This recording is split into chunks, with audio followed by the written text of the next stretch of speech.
ये गुफे में बैठकर ये कहते हैं कि 2029 में भारत का प्रधानमंत्री मुसलमान बन सकता है। ये हम नहीं कह रहे, ये हम नहीं कह रहे, और ना ही उस कुर्सी की लालच में हम दौड़े भाग रहे हैं। जिसके पास आयतल कुर्सी है उसे उस कुर्सी की हाजत नहीं, लेकिन दिलों का खौफ ये बताता है, उनका डर ये बताता है कि अगले साल आने वाले इनके लिए हो सकते हैं। और मैं दुआ करता हूं अल्लाह उनका डर सही फरमाते। अजीज़ान गिराम वक़ार, हर आने वाला दिन तुम्हारे लिए बेहतर है, लेकिन शर्त है, एक ही शर्त है, क्योंकि रब ताला ने फरमाया वला तहीनु वला तहज़नु व अंतुमुल अअलौ। घबराओ मत, बेकरार मत हो, तुम सबसे ज्यादा कामयाब रहोगे इन कुंतुम मुमिनीन। शर्त यह है कि तुम मेरे नबी की गुलामी में आ जाओ, ईमान वाले हो जाओ, तब फिर तुम्हारे लिए हर आने वाली घड़ी बेहतर है, हर आने वाली घड़ी पिछली घड़ी से बेहतर है। शर्त यह है कि ईमान की जिंदगी आ जाए तुम्हारे, और ईमान ना हो, ईमान किसे कहते हैं सबको पता है, हदीस रसूल है, मेरे आका सल्लल्लाहु अलैहि वसल्लम ने फरमाया ला युमिनु अहदुकुम हत्ता अकूना अहब्बा इलैहि मिन वालिदिही व वलदिही वन नासी अजमाइन।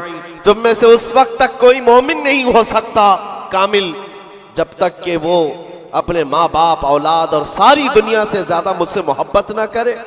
दूसरी हदीस है ला युमिनु अहदुकुम हत्ता यकूना हवाहु तबअन लिमा जिअतु बिही।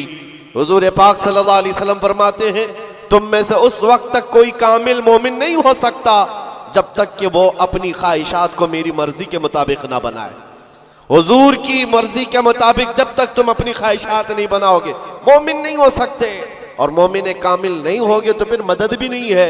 मैं उस मोमिन की बात कर रहा हूं जिसको कुरान कहता है कभी कद अफलहल मुमिनून, ईमान वाले कामयाब हो चुके। कौन से ईमान वाले? ईमान की शर्त अव्वल है हुजूर के लिए बे इंतहा मोहब्बत करना, शर्त अव्वल है। अब आइए हम आज की इस रात में तज़किरा उन लोगों का करें जिनका जिक्र हमारे ईमान की जिला का सबब है।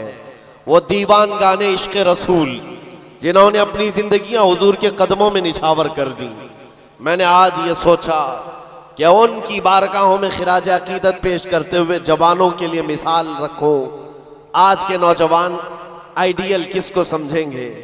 मेरे अजीजों, दुनिया आज बड़ी बड़ी स्क्रीनें लगाकर मुजरा करने वाले जालिमों के नाच को देख रही होगी। स्टंट करने वाले इनके सामने हीरो बन जाते हैं। मैं आज आपको उन जियालों की बात रखना चाहता हूं जो हकीकत में हीरो हैं, जो पूरी दुनिया के लिए हीरो हैं। उस बतले जलील का एक नाम काफी है, खालिद बिन वलीद। इसकी मिसाल दुनिया लाने से कासिर है। मेरे अजीजों, मेरी पूरी गुफ्तगू का खुलासा सिर्फ इतनी बात पर होगा जो बरेली के इमाम ने पुकार कर कहा था, फिर के गली गली तबाह ठोकरें सबकी खाई क्यों, दिल को जो अक्ल दे खुदा तेरी गली से जाए क्यों। आज जो गली गली घूम रहे हैं उन तक भी पैगाम पहुंचाओ, फिर के गली गली तबाह ठोकरें सबकी खाए क्यों। आ जाओ इस दरबार में, इस दरबार का जो सग भी हो जाता है, कुत्ता भी होता है, वो अपने वक्त का मुजद्दिद बन करके ये नारा लगाता है, ये नारा लगाता है, उस गली का गधा हूं मैं जिसमें मांगते ताजदार फिरते हैं। उस गली का गधा हूं मैं जिसमें मांगते ताजदार फिरते हैं। खुसरवी अच्छी लगी ना सरवरी अच्छी लगी, हम फकीरों को मदीने की गली अच्छी लगी। हुजूर ताजुश्शरिया बद्र तरीका फरमाते हैं बुल हवस सुन सीमो जर की बंदगी अच्छी नहीं, उनके दर की भीख अच्छी सरवरी अच्छी नहीं। जो पिया को भाए अख्तर वो सुहाना राग है, ये ताजुश्शरिया फरमाते हैं। जो पिया को भाए अख्तर वो सुहाना राग है। क्या मतलब है? जो मुस्तफा को पसंद आए वही असल राग है, वही बात अच्छी है। जो पिया को भाए अख्तर वो सुहाना राग है, जिससे नाखुश हो पिया वो रागनी अच्छी नहीं, जिससे नाखुश हो पिया वो रागनी अच्छी नहीं। पिया हुजूर के बारगाह में इस्तिआरतन कहा गया है। हुजूर को जो चीज ना पसंद है वो हमारे लिए अच्छी है ही नहीं। यही तो बरेली का मिजाज है। कहते हैं ना ताजुल शरिया रहमतुल्लाह ताला अलैह कि नबी से हो जो बेगाना उसे दिल से जुदा कर दे, पिदर मादर बिरादर जानो माल उन पर फिदा कर दे। ये सारे अशार का लुब्बे लुबाब खुलासा क्या है? उसका खुलासा यही है जो सहाबा का नारा था, हो ना ये फूल तो बुलबुल का तरन्नुम भी ना हो, चमने दहर में कलियों का तबस्सुम भी ना हो ना ये साकी तो मैं भी ना हो, खुम भी ना हो, बज़्म तौहीद दुनिया में ना हो, तुम भी ना हो। खीमा अफलाक का इस्तादा उसी नाम से है, नबज़े हस्ती तपश आमादा उसी नाम से है। दश्त में दामने कोहसार में मैदान में है, बहर में मौज की आगोश में तूफान में है, चीन के शहर मराकश के बयाबान में है, वही नाम पोशीदा हर मुसलमान के ईमान में है। और वो जो न हो तो और वो जो न थे तो। ये सारे अशार के बाद अब आओ मैं गुफ्तगू को आगे बढ़ाता हूं। इसी बात पर तवज्जो रखना, फिर के गली गली तबाह ठोकरें सबकी। अगर किसी को ठोकर लगी है तो वो दिल पर हाथ रखकर आ जाए। आज मैं उन जियालों की तरफ चलता हूं।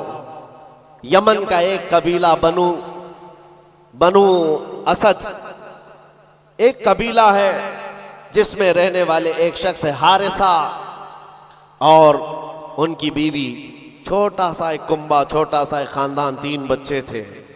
हारिसा और उनकी बीवी और 3 बच्चे। ये यमन का रहने वाला एक कबीला है। औरत अपने तीनों बच्चों को लेकर मैके जा रही थी, और बड़ा बेटा जो उस वक्त उम्र का 8 साल का था, जैद नाम था। काफिले पर अचानक डाकुओं का हमला हुआ और माल लूट लिया गया, और साथ ही डाकुओं ने ये जैद नामी छोटे से बच्चे को, 8 साल के बच्चे को भी गिरफ्तार कर लिया। एक माँ का कलेजा दहल गया कि मेरे 8 साला बच्चे को मुझसे छीना गया। बाकी 2 बच्चे तो साथ थे। माँ की कैफियत ऐसी थी कि पहाड़ों पर चढ़ जाती, चीखती थी, और अरबी में जो अशार कहती थी, अल्लाहु अकबर, आज भी मौजूद है। यमन की रहने वाली ये खातून पहाड़ों पर जाकर पुकारती थी कि कोई मेरे जैद को देखा है तो मुझे बता दे। और जब खबर बाप को आकर लगी, बाप जान निछावर करता था अपने बेटे जैद पर। बाप की ऐसी कैफियत कि खाना छोड़ दिया, और मिजाज में तब्दीली ऐसी आ गई कि लोगों से मिलना तक छोड़ दिया अपने बेटे की जुदाई के गम में। यमन वाले कहते थे कि हारिसा का बेटा जो गुम हुआ यूसुफ गुमगश्ता है, यानी एक दूसरा यूसुफ है। जैसे हजरत याकूब अलैहिस्सलाम के बेटे यूसुफ की अलैहिस्सलाम की दूरी हुई थी तो आपने गम किया था, हारिसा ने अपने बेटे जैद की जुदाई में बहुत रोया। और वह अशार जो अरबी में लिखे जाते थे, यमन में जब वो अशार पढ़ते तो अपने जो दुश्मन होते वो भी रो पड़ते थे। बाप की जुदाई के गम के अशार